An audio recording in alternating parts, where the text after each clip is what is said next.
Hello, everyone, and welcome to our channel. I'm Mark. And I'm Rob. And today we're going to talk about the fact that the WNBA, at least one writer at the WNBA, has decided Cailin Clark is only sixth in the MVP contests and how we feel about that.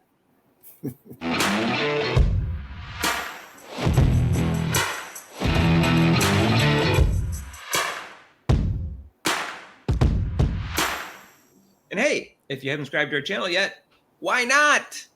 Hit that notification bell when you do so you get notified of our next videos. If you like the fact that football season started, subscribe to our channel. If you like Rob, subscribe to our channel. If you like Cailin Clark, subscribe to our channel.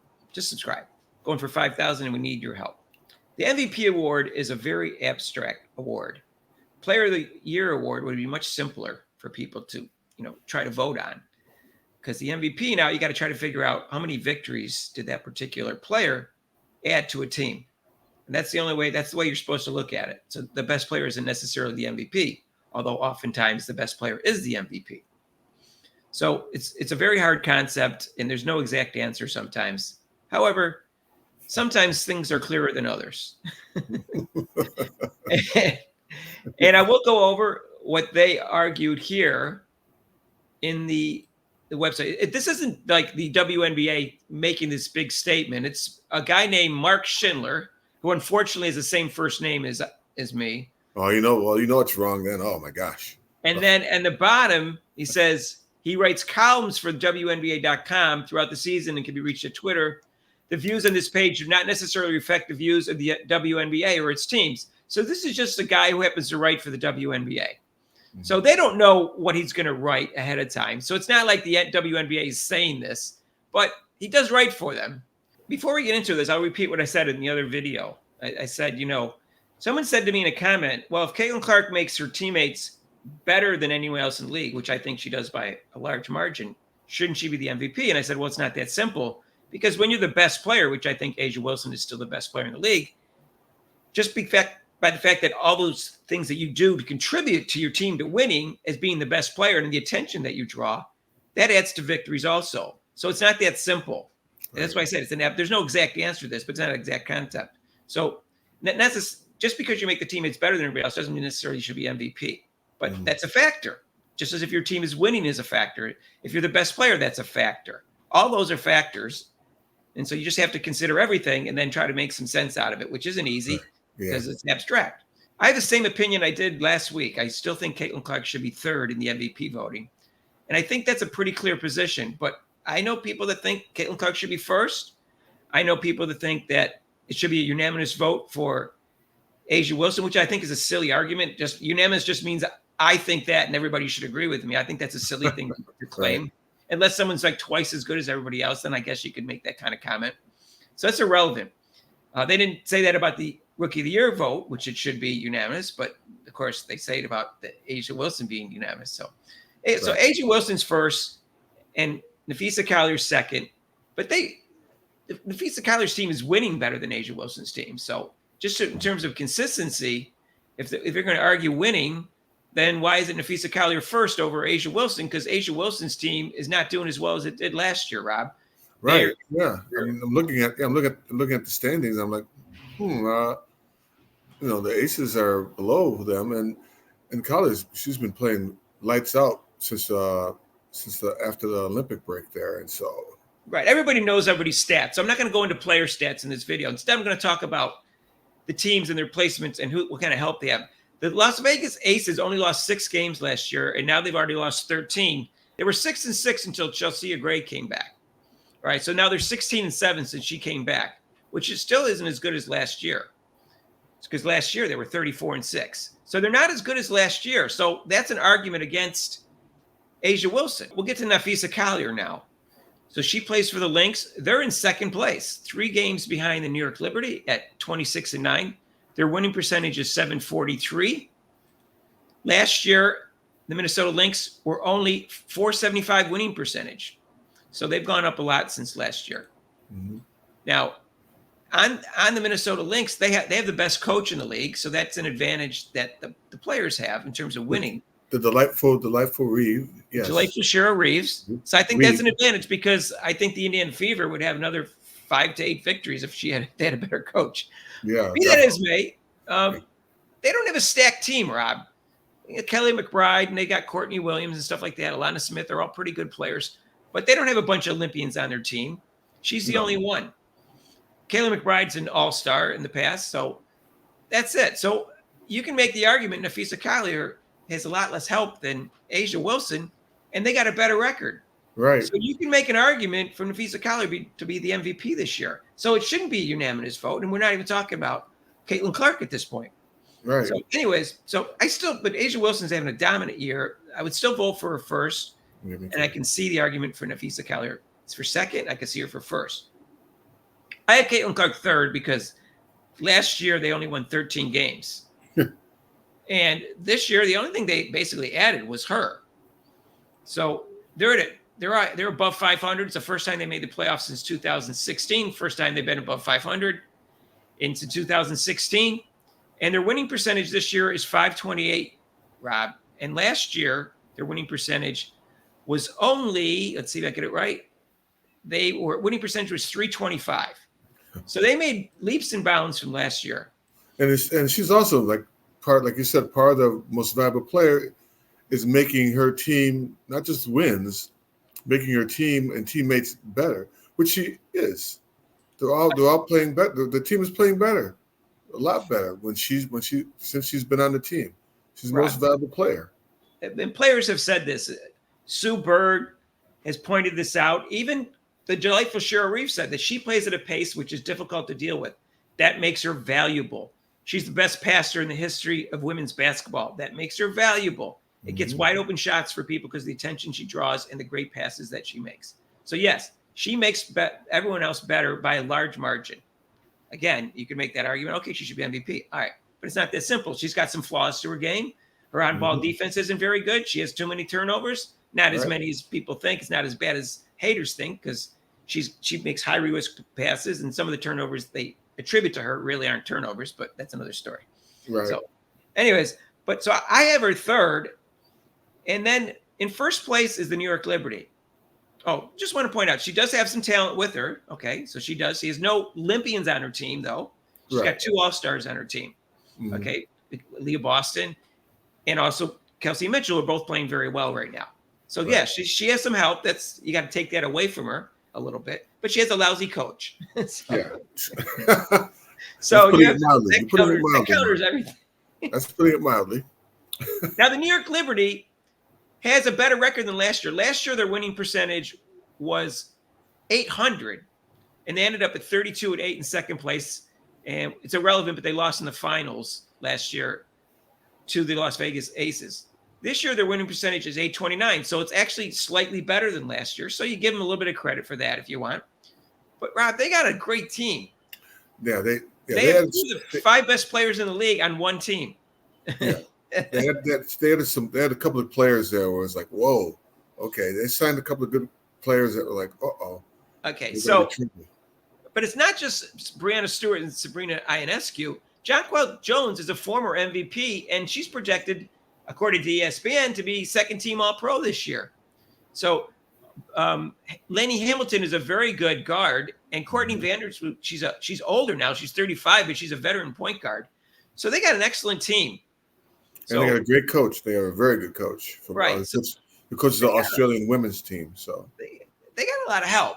So I know it's not fair for them to cancel each other out, but you can make that argument that they've got, those 2 players, and so it does cancel each other out in some ways.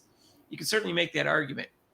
But Breanna Stewart's, I find it hard to compare stats between forwards, centers, and guards. But between guards and guards, the comparison between Caitlin Clark and Sabrina Ionescu, Caitlin Clark leads in almost every category. So I have no idea how you can put Sabrina Ionescu above Caitlin Clark. Right. You just look at the numbers and the fact that she's got a lot of help in her team. The only thing you can argue is that her team is winning. So I don't see how you put Sabrina Ionescu above Caitlin Clark. Yeah, I mean, the Fever are winning too. Also, right. And they got off to a slow start. Mm-hmm. But if you look at the whole year, I guess you could argue for her in that sense. I think that Caitlin Clark right now is a better player than Sabrina Ionescu at this point. The last 10 or 12 games at this point in her career right now, I think she's a better player. I can't make the argument that she's a better player than Breanna Stewart right now. But I can make an argument that she's more valuable at this point because how she makes her teammates better and that she has less to work with and things of that nature. But the Sabrina Ionescu one bothers me more than the Breanna Stewart one, to tell you the truth. Yeah. So I think Breanna Stewart's a better player than Sabrina Ionescu. So, what's cool about Cailin Clark is that what she's done in college with the same difference with her teammates, she's also carried it over, which most people didn't think she could do. When she was drafted, that it has carried over into her professional play, and she's gotten the team to try to get into her type of pace and her game ball, and it's working. Right. When the coach lets them. Right. Well, let's look at some of the reasoning they put for Sabrina Ionescu. They talked about how she did in a particular game. Well, this is for the whole season. And something like she developed her floater and things like that. Cailin Clark developed her floater. All sorts of things that she's saying, which really aren't MVP arguments that she made. So I don't know why they're talking about that, but that's what they talk about. And then they talk about Breanna Stewart, whose numbers are down this year from last year, Rob. But she is also a very good defensive player, and some of those stats don't always show up. But her numbers are down this year, but the team is winning a little slightly better than this year, so you can see the argument for her. But Alyssa Thomas, I don't see how you put Alyssa Thomas ahead of Cailin Clark. No. First of all, she's the dirtiest player in the league, and she gets away with stuff that she shouldn't get away with. I will say she's a great passer for a forward, and she's second in the league in assists. But they have this stat, Rob, where she ranks second, generating 1.354 points per possession, and out of 41 players in the league who have at least 300 offensive possessions, she's second. It doesn't say who's first. I'm assuming Cailin Clark has to be first. Right. So why? So the fact that she's second, how does that put her ahead of Cailin Clark if that's an important stat? Because Cailin Clark has the most points and assists together. She has to be first. So now she is a good defensive player. I'll give her that. So Mark, with the most valuable player award, I think the primary vote for should be, like you said, how that person makes their team better and wins. And then, like you said, the stats are kind of like third as far as determining. I think it's 1, 2, 3 that way as far as determining who's the most valuable player on a team. What do you have first? How much you make your teammates better? You have first, Robbie? Yeah. I mean, you can make that argument. Then that's why people argue for Cailin Clark. And I'm not saying Cailin Clark is a bad argument. I'm saying if you look at the whole year, for Cailin Clark and some of her weaknesses, I put her third for that reason. Yeah, but like you always point out, if you took her off that Indiana Fever team, they probably would be even worse than we were last year. Yeah, I don't know because they weren't awful last year. They did win 13 games.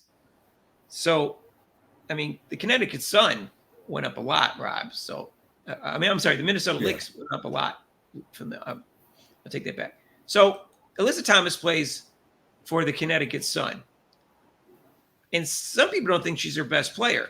Some people think DeJounte Carrington is now their best player, but I think so.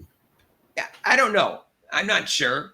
I think it's close, but Alyssa Thomas only averages 10 points a game. It's hard for me to give her MVP over Clark, who's averaging 19 now, and all her numbers are better other than rebounds. Mm-hmm. So we'll see. I mean, she has more steals also, Alyssa Thomas, but Clark has more blocks. So we'll see. You know what I mean? I think the most valuable player award won't be. I mean, last year it was kind of contested, but this year it won't be so. Where I'm trying to think of the word where people were like, "Oh my gosh, how could that happen? How can you give it to her?" Unlike it was during the year with the Rookie of the Year, which people were just even still now to this day they're still. I don't know. However, one of the reasons that the Minnesota Lynx are better this year is they picked up Courtney Williams and Alana Smith from Chicago. So they added 2 free agents. So they added 2 players that is the reason why they're winning more games. But they also got another player from the Sky, Marbury. Well, that was recently, right? Yeah, recently. Yeah, so that added to the. They added Marbury recently, but she hasn't been there for most of the year. Right, but that's going to help with their wins. So that's the argument. You can say, okay, Nafisa Calder didn't give them all those extra wins. But again, so I don't know how you put her 6th. I have her 3rd. I don't like Elisa Thomas at all in that particular spot above her. And so my question mark is all these awards, the Rookie of the Year, Most Valuable Player. Does it really matter that much? Apparently it does, because everybody argues about them. Yeah, it seems like, okay. It's a good discussion, but after a while, it's like, okay, this person's Most Valuable Player, and what does that do? It's like most of the Most Valuable Players don't even win a championship, so it's like, okay, yay, I got the Most Valuable Player. I don't know, Rob. I just want to know why all the black females say it's unanimous for Asia Wilson, but it's not unanimous for Rookie of the Year for Cailin Clark. That's what I want. That's the question I want answered. Well, I think the difference between Cailin Clark and Angel Reese, and she's not even finishing the season now, so that her argument for Rookie of the Year goes down a little bit. It's not her fault she got injured, but she's going to miss 6 games, I guess. The difference between her and Angel Reese is probably greater than the difference between Asia Wilson and Nafisa Collier for Rookie MVP. So why is it unanimous for Asia Wilson and not unanimous for Cailin Clark? And I'm not even saying it should be unanimous for either of them, but I think it's very clear, because I don't like to say the same thing they're saying. I think it's very clear Cailin Clark should win. Yeah, you're saying there should be a clear cut, no brainer like that. Like you said, not unanimous, but I think it should be unanimous for Cailin Clark, because I think it's right. I'm just kidding. But you can make that argument that, it's clear that she should be the winner. And so I guess you can make the argument unanimous. But I don't think it's so clear for Asia Wilson. And now she's injured, Rob. Yeah. So what if she doesn't finish the season? Anytime you hear people talk about the MVP vote, you go, well, this person missed 10 games, this person missed 20, this person missed 30. Mm-hmm. This is a short season. This is only 40 games. Well, that's what I think. This is the rest of the year. That's what I think hurt Embiid with him when he was going against Jokic when he got hurt. That kind of hurt. I understand. Embiid never plays 82 games. Yeah. But they have 82 game season. This is a 40 game season. Every game is multiplied by 2, obviously. Yeah. But that's like missing 12 games. So we don't know. She could play Wednesday night for all I know, which is tomorrow night. This is Tuesday. We're taping this on a Tuesday. So, but I'm just saying, what if she misses the rest of the season? And if Skylar continues to play as well as she does, or even Cailin Clark goes crazy over the last 4 games, and they beat the Aces twice with Asia Wilson. I think. Unfortunately, Mark, she's still going to beat no matter what. If she doesn't finish out the season, she's still going to win it. The votes are practically already in already. You know that. Right. Well, I know that, Rob. Now, we already made a video about this. Is why was Asia Wilson anointed the MVP in week 1, like after 2 or 3 games when nobody else was. They didn't start talking about Cailin Clark as Rookie of the Year until like a month or 2 into the season. And so Cailin Clark, supposedly, gets all this publicity and everybody favoritism and stuff, but she wasn't anointed like Asia Wilson was. And someone argued with me, like saying we had low IQ arguments because I said she was anointed. And he said, well, she got off to a great start and she continued to play great. I go, you act like that's the first time that's happened in sports, where the person who won the MVP got off to a great start and played great the whole year. That happens all the time. Yeah, all the time. Why was no one else ever anointed the MVP? Why wasn't there talk like that she deserves the MVP since week 1 when it's never happened in any other sport in the entire history of American sports? Right. Tell me how that's a low IQ argument. Yeah, straight out the gate. Like, okay, wait a minute. That's my problem with what happened, is that it didn't seem to be open for debate since week 1. Yeah, she's playing great. I think she deserves it. That's not really the issue. Right. The issue is it didn't seem like nobody else had a chance because they decided this right away. I think 6 is ridiculous. I think 3rd is realistic. Yeah. It's definitely a top 5. I don't see how you put Sabrina or Alyssa Thomas ahead of her. The lowest I think you can put her is 4th, because I think you can make the argument. You look at New York Liberty's in 1st place. Breanna Stewart may still be a better player than Cailin Clark right now. I don't think she makes her teammates better nearly as much. So we'll see what happens, but I don't see how you put her lower than that. And she's 3rd in the odds still, Rob. But we'll see. Okay. That doesn't mean a lot, but I mean the odds. And I don't know who's voting, Rob. I don't know the makeup of the voters. And I'm sticking with Vegas. Oh, yeah, so you know, here's how the voting goes. It goes, you don't vote for one person, you vote for 5. This is for the MVP. Rookie of the year, I think, is 3. MVP goes 5. You get 10 points for first, 7 for second place vote, 5 for third, 3 for fourth, and 1 for fifth. All right. So even if there's unanimous, everybody gets, a lot of people can get votes. So the unanimous would mean that all 60 people vote for A'ja Wilson first. And that's not going to happen. No. It's just not. As much as you want it to happen, I don't think it's going to happen. I think there's going to be some votes for Nafisa Cailin. I think there's going to be votes for Cailin Clark. Last year, Rob, was almost a 3-way tie. It was Alyssa Thomas was second, A'ja Wilson was third, and Brianna Stewart was in first. It was very, very close. Because their team came in first, she got all upset that she didn't win it, and she bitched and moaned about it all year, so they gave it to her in week 1. That's what happened. Right. So we're not having that next year. And if you're a Cailin Clark fan, don't do this what they did. Don't put her in week 1 next year. Don't fall into that trap. Wrong. That's just as wrong. I don't care if it's clear that she's the best player in the league next year. Don't do it. At least go a quarter way into the season before you start that crap. Right. Don't fall into that trap. You're going to make us all look bad. I know. Yeah. All right. Anyways, all right. So that's our take. The fact that he writes for they don't know. The WNBA doesn't know what this writer's going to write about. They just hire him to write articles. So to say this is WNBA's take and it's insulting to Cailin Clark by the WNBA, I don't think you can go that far. It's one guy, Mark Schindler, who needs to change his first name if he's not going to put Cailin Clark. How about Marcus? As a Mark, I'm embarrassed that this Mark put her 6th. So well, Marcus. All right, that's not the same thing. That's not the same name. So, anyways, he's just wrong. That's all. He's just wrong. That doesn't. I'm not going to lay this all on the WNBA because they didn't say, "Hey, rate this article and put Cailin Clark 6th." That's not what they said. Right. But it does look good. It does look bad coming out of their website, Rob. I'll say that. Because they've been holding her down all year. This is just one more example of them holding her down. At least that's the way it looks. I don't know if they screen the people who write for them, but they should start doing that. Well, what can I say? ESPN obviously doesn't. Oh, the sports That's leader. how they. What was that? That's how they got Neil Payne writing for him. Right, the sports leader. All right, let us know what you think. Like I said, you can make an argument for Cailin Clark anywhere from 1st to 4th, I think, but not 6th. That's my opinion. If you think Cailin Clark should be MVP, subscribe to our channel. If you think that Rob and I are right, you think 3rd, Rob? Is that what you're still thinking? That's what you said? Yes, 3. Yeah, she's 3. You think Rob and I are correct that she should be around 3rd? Subscribe to our channel. If you think the WNBA sucks, subscribe to our channel. Yeah. If you like Rob's Cleveland Browns, subscribe to our channel. If you like my Green Bay Packers, if you like Rob's Cleveland Browns, you're the only one. Just subscribe.